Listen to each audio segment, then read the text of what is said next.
자, 우리가 가끔 이 분노하는 것 자체는 죄라고 했습니까? 죄가 아니라고 했습니까? 예, 죄는 아니다라고 했습니다. 그러나 이 분노하는 것을 우리가 잘 다스리지 않으면 사탄이 그 마음 가운데 틈을 타서 범죄까지 연결시킨다고 말씀드렸죠. 예. 그렇기 때문에 우리는 분노를 다스리는 방법을 잘 알아야 되고 그것을 실천해야 되는 겁니다. 우리가 분노를 잘 다스려야 돼요.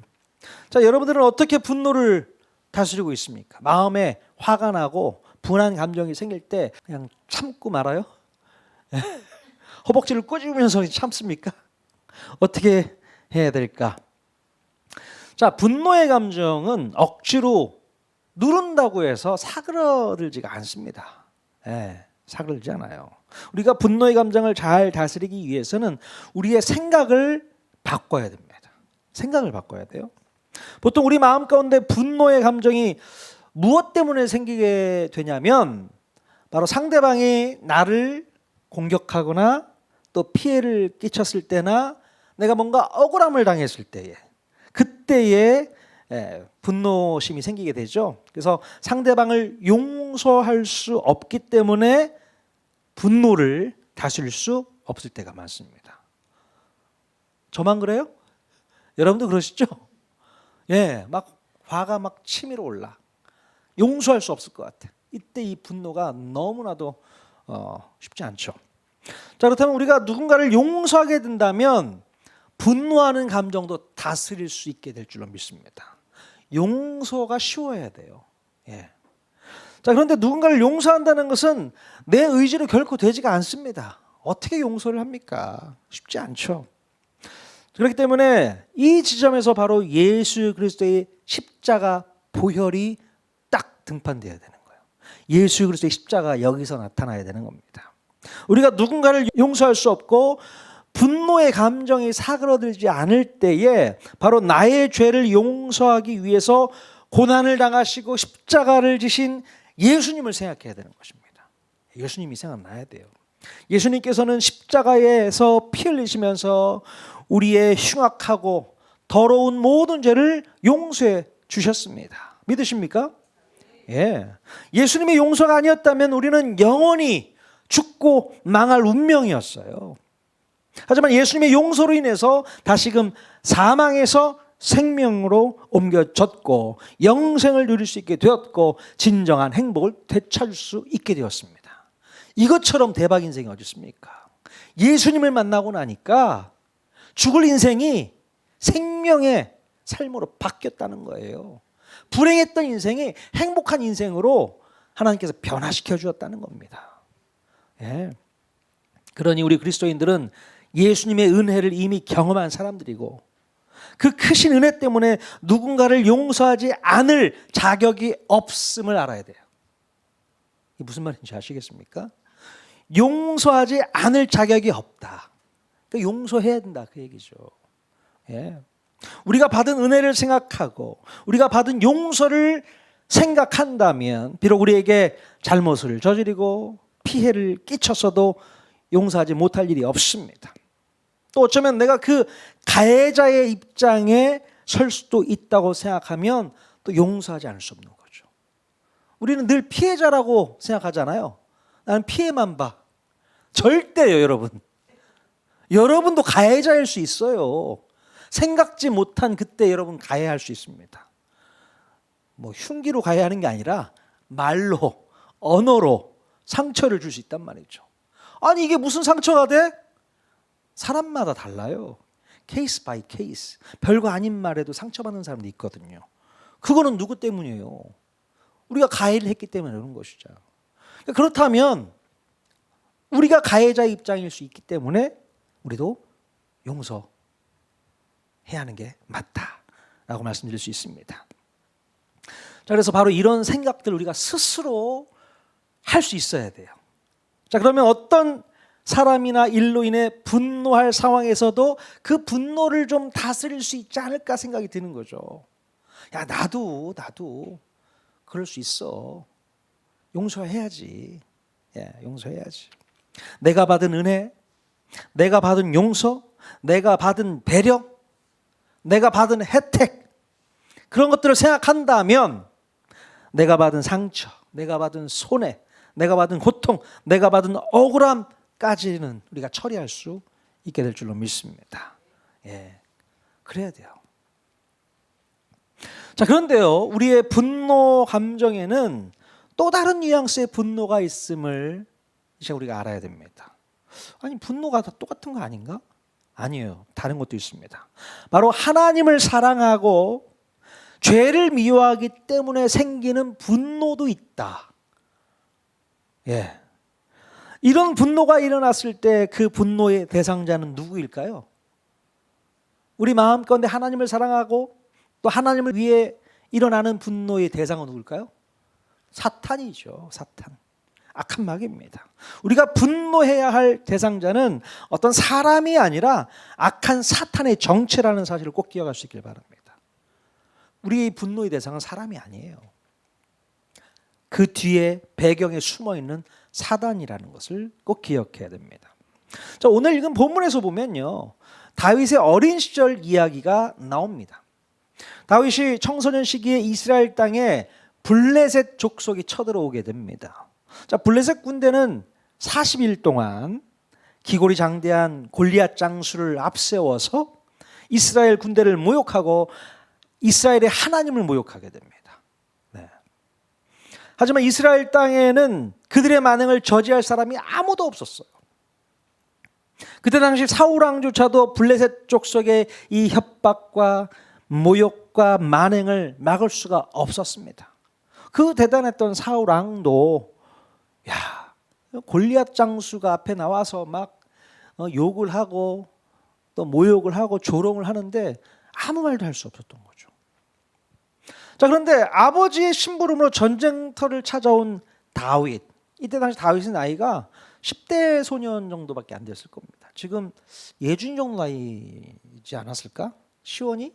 예준이? 이 정도가 아니었을까 싶습니다.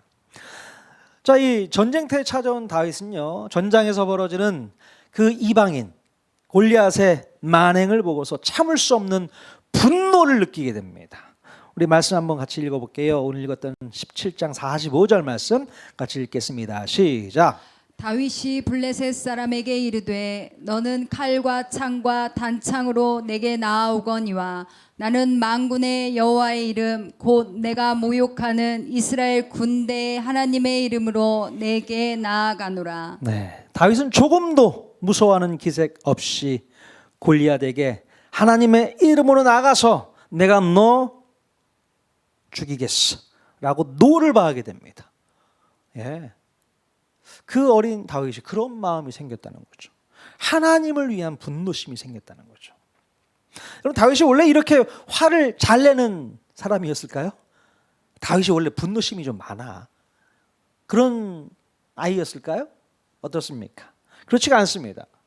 다윗은요, 아버지의 심부름으로 형들에게 도시락을 전하러 왔잖아요. 아빠 말도 잘 들어요, 일단은. 그리고 오히려 형들은 다윗이 전쟁터에 온 것이 못마땅해가지고 너 구경하러 왔느냐며 다윗에게 화를 내고 조롱합니다. 야, 이 녀석 여기가 어디라고 찾아와? 구경하러 왔어? 형들이 이렇게 다윗을 책망하는 겁니다. 자, 하지만 다윗은 형들의 조롱과 멸시에도 화내지 않습니다. 다윗이 어디 화냈다는 말이 있어요? 다윗은 형들이 아무리 자기에게 이유 없는 화를 내도 그것에 대해서 분노하지 않았어요. 그러니까 함부로 화내는 사람이 아니라는 거예요, 다윗은. 여러분, 오늘날 우리 그리스도인들의 문제가 뭔가를 한번 가만히 보면 여기에 문제가 있는 것 같습니다. 바로 분노해야 할 때에 침묵하고 침묵해야 할 때에 쓸데없이 분노하는 거. 이게 우리 그리스도인의 문제인 것 같습니다. 자, 우리는 그렇잖아요. 뭐 부부싸움을 할 때에 분노할 때가 있죠. 우리 안수사님이 앞에 계시는데 어떻게 좀 많이 이렇게 부부싸움도 하시고 하시나요? 아, 별로 해본 기억이 없대. 더 이상 할 말이 없네. 어쩔 수 없이 오늘도 우리 아내와 저 얘기를 할 수밖에 없어요. 얘기가 잘 되는 것 같아도 안 맞아. 서로 이게 싸울 때가 있어요. 여러분, 이런데 우리가 분노할 필요가 없는데 막 부글부글 끓어오르면서 분노할 때가 있죠. 또 자식들이요, 내 마음에 들지 않게 행동하면 또 화를 냅니다. 야, 이 녀석아! 막 화가 막 올라올 때가 있어요, 없어요? 저만 그래요? 또 그런 것도 있습니다. 교회에서 또 거창한 직분을 받게 되면 그때부터 이 사람들이 막 싸움닭으로 변해. 교회에서.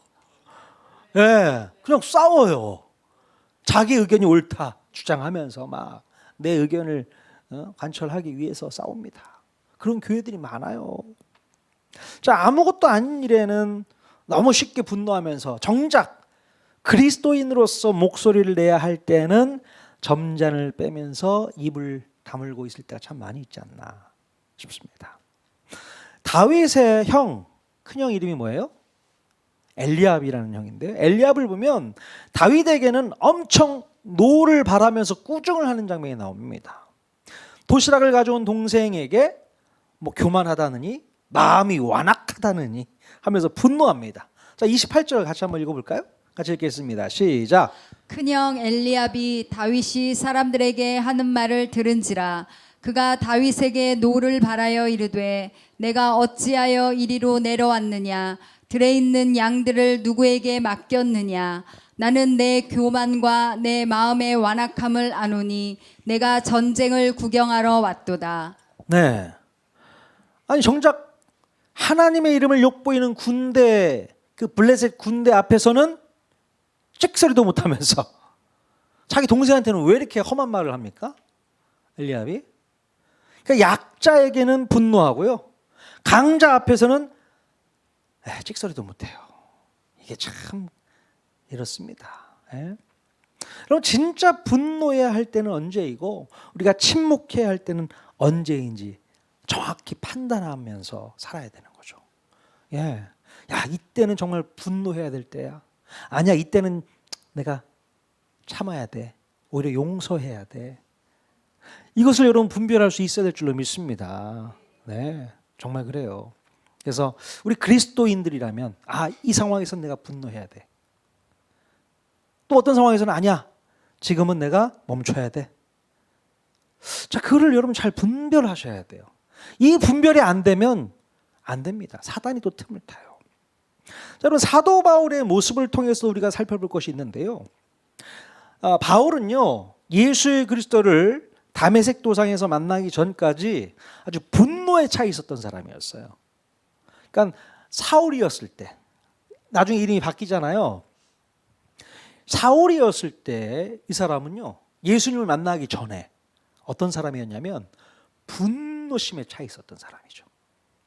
그래서 예수님을 믿는 그리스도인들에 대해서 분노하면서 남녀노소를 막론하고 핍박하고 잡아들이고 심지어 죽이기까지 했다는 거죠. 누가요? 사울이 그랬다는 겁니다. 자, 그의 마음 가운데는요, 하나님을 위한 거룩한 명분으로 가득 차 있었습니다. 이거는 하나님을 위한 일이야. 하나님을 위해 사는 일이야. 예. 하나님을 위한 일이니까 저 예수쟁이들 다 싹 잡아들여.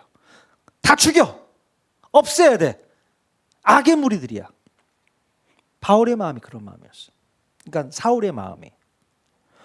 자, 그런데 바울은 다메섹으로 가는 길에서 부활하신 예수님을 만나고 나서 그의 모든 생각이 깨져버렸습니다. 완전히 깨져버렸어요.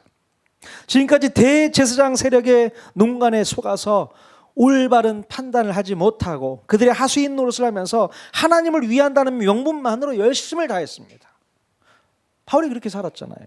그러나 예수님을 만나고 나서 자신의 판단이 잘못되었음을 깨닫고 방향을 수정하게 됩니다. 내가 잘못하고 있었구나.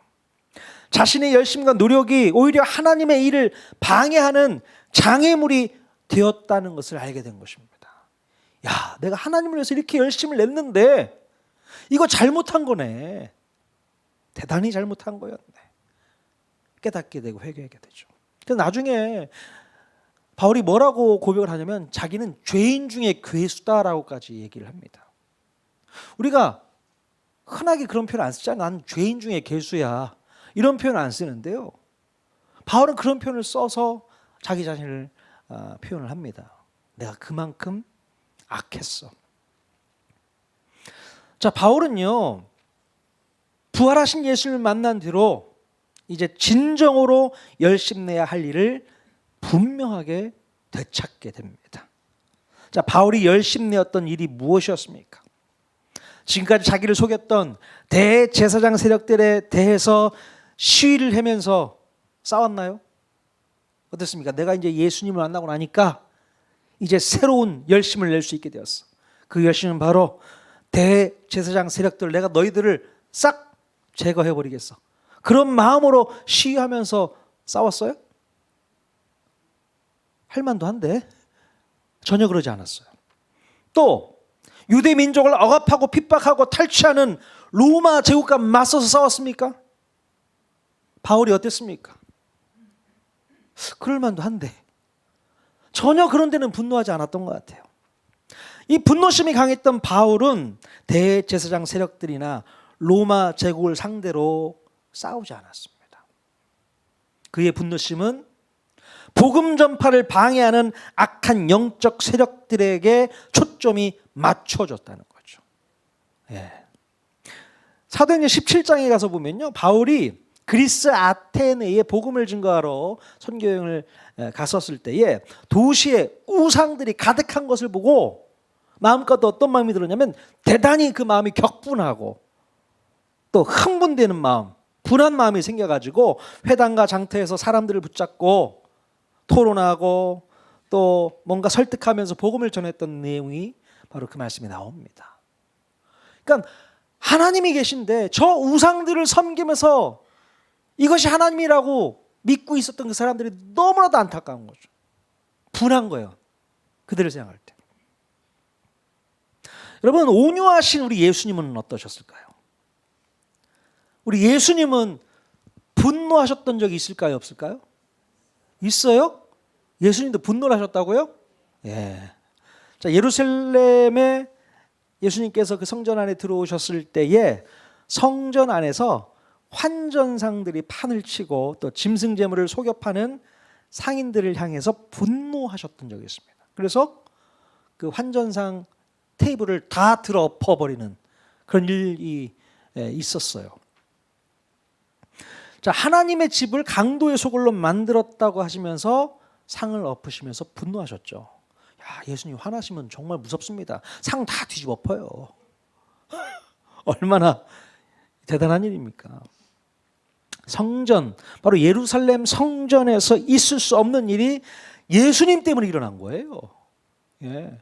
이방인들이 예루살렘 성전을 쳐들어와서 약탈한 적은 있지만 유대인 중에 성전이 세워지고 나서 처음으로 유대인 중에 바로 예수님께서 이렇게 성전에서 난동을 부리면서 성전을 뒤엎은 적은 한 번도 없었습니다. 예수님이 처음이에요. 자, 하나님의 이름을 욕되게 하고 하나님의 뜻을 거스리는 행위에 대해서 예수님께서는 마치 본을 보여주듯이 분노하셨습니다. 네. 자, 그런데요, 우리가 분명히 깨달아야 할 것은 예수님께서 분노를 표출하셨다는 것에만 집중해서는 안 됩니다. 네. 예수님의 의도는 어떤 일에 우리가 분노를 품어야 하는지를 말씀하시려고 하는 행동이었던 거예요. 네. 만약에 예수님께서 하셨던 것처럼 예를 들어서 우리가 교회 안에서 이거 목사님 이러면 안 되잖아요 하면서 막 상을 뒤엎고 반찬이 이게 뭐야 하면서 상 뒤엎고 그러면 안 된다는 거잖아요. 예를 드는 거예요. 뭔가 마음에 안 맞는 구석도 있을 수 있죠. 예. 이건 아니지 않습니까 하면서 상을 뒤엎고 난동을 부리면 이건 안 됩니다. 하나님의 이름을 욕되게 하고 하나님의 뜻을 거스르는 행위, 자, 이런 부분에 대해서 예수님께서 분노하셨는데 우리도 그분의 분노에 따라갈 필요가 있는 것이죠. 예수님께서 분노하셨던 부분, 어디에서 분노하셨나? 무엇 때문에 분노하셨나? 그럼 나도 그 분노에 동참할 수 있어야 되는 것이죠. 아무데나 가서 그냥 분노를 표출하시면 안 됩니다. 예수 그리스도의 분노, 어떤 부분에서 어떤 포인트에서 예수님께서 화가 나셨는지 그 부분을 우리가 따라갈 수 있어야 되는 것이죠. 자, 예수님께서는 분노하시면서도 무조건 분노를 표출하지 않은 적도 있으세요. 마음에 분노심은 있는데 맨날 뒤집어 엎고 그러면 안 돼. 우리 예수님도 그렇게 안 하셨어요. 지난번에도 한번 말씀드렸던데 침례 요한이 말 한번 잘못해가지고 감옥에 갇힌 일이 있었지 않습니까? 그때 당시 헤롯 왕을 뭐라고 비난했잖아요. 잘못된 율법과 어긋난 어떤 행위를 했기 때문에 비난을 합니다. 그것에 불편함을 느낀 헤롯 왕이 침례 요한을 감옥으로 붙잡아 가두게 됩니다. 자, 예수님께서 이 장면을 보시면서 어떻게 하셨을까요? 의로운 침례 요한이 하나님 말씀대로 제대로 선포했어요. 그거는 잘못된 행위야. 간음이야. 그럼 못 써. 라고 분명히 선포했는데 감옥에 가뒀잖아요. 그럼 예수님께서는 어떻게 하셨어야 돼요? 1인 시위라도 하셔야 되는 거 아닙니까? 아니, 침례 요한이 바른 말 했잖아요. 잘못한 거 아무것도 없는데 왜 침례 요한을 가두냐? 빨리 감옥에서 빼내라 하면서 1인 시위라도 벌이셨어야 되는데 우리 예수님께서는 아무런 액션도 취하지 않으셨습니다. 어떻게 해석해야 돼요? 예수님 마음 가운데 분노심이 없었을까요? 아니요. 마음 가운데 분노심이 있었죠. 침례 요한을 살리고 싶은 마음이 왜 없으셨겠어요? 같은 동시대 사람이었을 텐데. 그러나 예수님께서는 그냥 지켜만 보고 계셨던 겁니다. 늘 분노심이 있지만 분노심을 표출하면 살진 않았단 말이죠. 내가 표출해야 될 때는 표출하고 그렇지 않을 때는 참으셨던 것을 우리가 기억해야 됩니다. 우리 예수님께서요, 십자가를 지시면서도 분노하지 않으셨습니다. 여러분, 십자가를 진다는 것은 어떤 일이에요? 예수님이 아무런 죄가 없으신 분이시잖아요. 근데 십자가를 지셔요? 고난을 받으세요? 그러면은 아니, 예수님을 왜 십자가에 못 박느냐? 왜 십자가형을 내렸느냐? 우리가 항의할 수 있잖아요. 근데 예수님은 전혀 거기에 대해서 분노하지 않습니다. 그냥 받아들이시잖아요. 자, 이러한 예수님의 모습도 우리가 배울 수 있어야 되는 거예요. 맨날 뭐 상만 들어없는 그런 예수님이 아니라 분노가 있어도 표출하지 않고 참고 그 안에서 하나님의 역사를 기다리고 있었던 예수님의 모습도 우리가 기억해야 될 줄로 믿습니다. 우리가 하나님을 위하여, 교회를 위하여 분노해야 할 때에 분노해야 합니다. 그러나 분노하는 것과 그 분노를 표출하는 것은 다른 의미가 있습니다. 하나님을 위해서 분노하는 것은 꼭 필요하지만 그 분노를 표출하는 방식은 우리가 분별해야 될 때가 있어요. 아까도 말씀드렸지만 사울이 하나님을 위해서 어떻게 분노를 표출했습니까? 자기를 위해서 하는 것도 아니고 하나님 나라를 위해서 분노를 표출했어요. 예수 믿는 사람들을 핍박하고 잡아들이고 죽이기까지 했습니다. 하나님을 위한 분노 표출이었어요. 자, 스데반 집사를 잡아들이고 또 형을 집행하는데 사울은 자신의 분노를 표출합니다. 그러면서 되게 뿌듯하게 생각했을 거예요. 하나님이 기뻐하시겠지. 좋아하시겠지. 내가 스데반 잡아들였으니까. 그런 마음이 있었을걸요. 자, 그런데 이런 식의 분노 표출 방법은 잘못된 거라는 거죠. 잘못됐다. 그것이 아무리 하나님을 위한 일이라고 하더라도 하나님께서는 원치 않는 방법이라는 거예요. 하나님이 원치 않는 방법이십니다. 이제 예수님을 만난 이후로 바울은 하나님을 위해서 분노 표출을 하긴 하지만 그 방법을 달리하는 것을 볼 수 있습니다. 예? 더 이상 예수 안 믿는 사람들을 잡아들이거나 예수님을 조롱하는 사람들을 핍박하지 않습니다. 옛날 같았으면 내가 예수 믿고 구원받은 사람이기 때문에 그 분노심 그대로 예수 믿는 사람을 조롱하면 그 사람을 족치고 또 예수님을 욕하면 너 뭐야? 왜 예수님 욕해? 그러면서 그 사람을 핍박하고 해하고 이랬어야 되는데 그러지 않았다는 거죠. 내 방식도 잘못되었구나라는 것을 바울이 깨닫고 바꿔버리게 됩니다. 이건 아니지. 이건 아니지. 자, 복음을 전하되 사람들에게 무조건 강요하지 않고 억지 부리지 않고 사랑의 모습으로 다가가서 그들을 설득하고 간증하면서 복음을 전하는 바울의 모습을 볼 수 있게 됩니다. 예전 같았으면 그 열심을 가지고 오히려 사람들에게 폭력을 가하는 그런 모습. 너 왜 예수 안 믿어? 반대로 이렇게 되는 거잖아요. 왜 예수 안 믿어? 윽박 지르고. 그러지 않았다는 것이죠. 여러분, 제가 요즘에 분노하는 일이 있습니다. 어떤 일에 제가 분노를 하고 있을까요? 우리 교회 성도들뿐만 아니라 우리 주변에 있는 사람들 마음 가운데 침투해서 절망하게 하고 우울하게 하고 또 죽이도록 조장하는 사단의 역사에 대해서 저는 분노를 합니다. 정말요. 이번 주 월요일에 사건이 있었잖아요. 초등학교 교사가 학생을 살해하는 범죄가 발생을 했습니다. 마치 예수님을 배신했던 가룟 유다의 생각에 사탄이 들어갔던 것처럼 아마도 그 우울증에 시달렸던 그 교사의 마음 가운데 사단이 들어가지 않았나 싶습니다. 예. 그래서 뭐 누구든 한 명 죽이고 자살로 또 자기 자신도 생을 마감하려고 계획을 했었던 것 같아요. 이게 누가 주는 마음입니까? 사단이 주는 마음이에요. 그렇잖아요. 나도 죽고 너도 죽고 다 죽자. 사단은 죽이고 멸망하려고 이 땅에 왔다고 하지 않습니까? 사단의 모습이 그대로 드러나는 것을 볼 수 있습니다. 사단의 공작이에요. 너무나도 안타까운 거죠.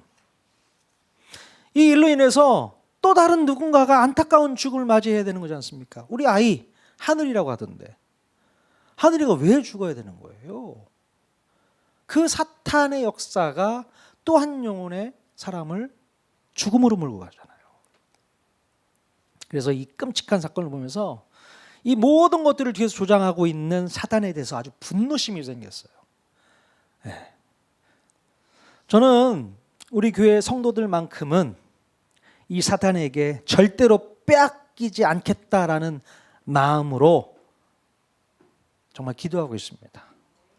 악한 마귀가 어떻게 인간의 마음 가운데 침투해 들어오며 또 그들의 마음을 어떻게 좀먹고 있는지를 정확히 바라볼 수 있는 그런 지식이 있기를 원합니다. 그래서 막아야죠. 그들의 역사를 방해해야죠. 오히려 더 이상 우리 마음을 빼앗긴 일이 없도록 해야죠. 예.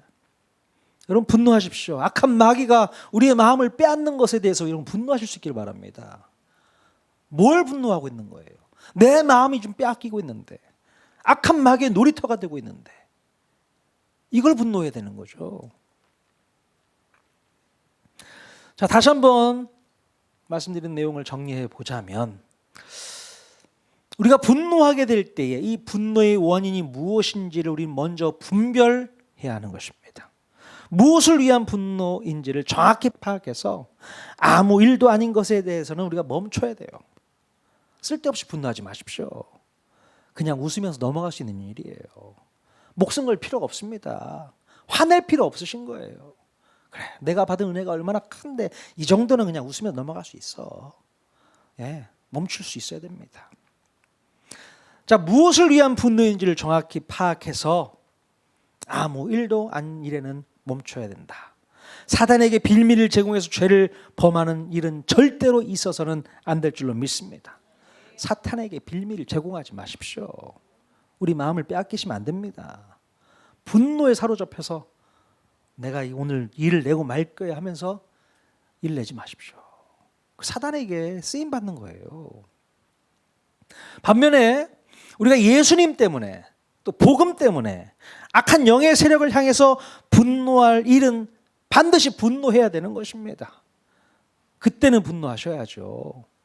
다윗이 하나님의 일을 욕되게 하는 저 악한 이방인들의 역사를 바라보면서 분노했듯이 분노해야 되는 겁니다.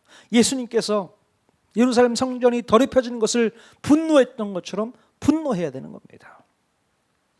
하지만 분노를 표출하는 방식에 있어서 하나님께서 원하시는 방식으로 우리는 분노를 표출할 수가 있어야 돼요. 네. 그냥 세상 사람들이 하는 것처럼 똑같은 방식으로 폭력을 쓰고 폭행을 하고 난동을 부리는 것은 분노의 표출 방법이 절대 아닙니다. 하나님이 원하시는 방법이 분명히 있을 거라 믿습니다. 아니 그렇게 하지 않는다면 하나님을 위한 분노 표출도 사단이 반드시 거기에 개입할 수 있게 됩니다. 사단이 역사하는 거예요. 아무리 우리가 명분을 하나님을 위한 명분을 갖는다 하더라도 사단이 역사합니다. 그러면 하나님이 기뻐하시는 모습이 절대로 될 수 없습니다. 오늘 우리는 여러 가지 이야기를 배우면서 분노하는 마음 잘 다스릴 수 있기를 원합니다. 분노를 잘 다스려서 하나님의 이름, 하나님의 영광, 그것을 막는 자들의 소행을 우리가 분노할 수 있어야 됩니다. 그 분노에 여러분 동참하시고 힘낼 수 있기를 바랍니다. 이 시대만에 꼭 필요한 의분, 하나님의 영광을 위해 살아가는 분노를 가지고 이 땅 살아가는 저와 여러분 모두가 다 될 수 있기를 주님의 이름으로 간절히 축원드립니다. 아멘.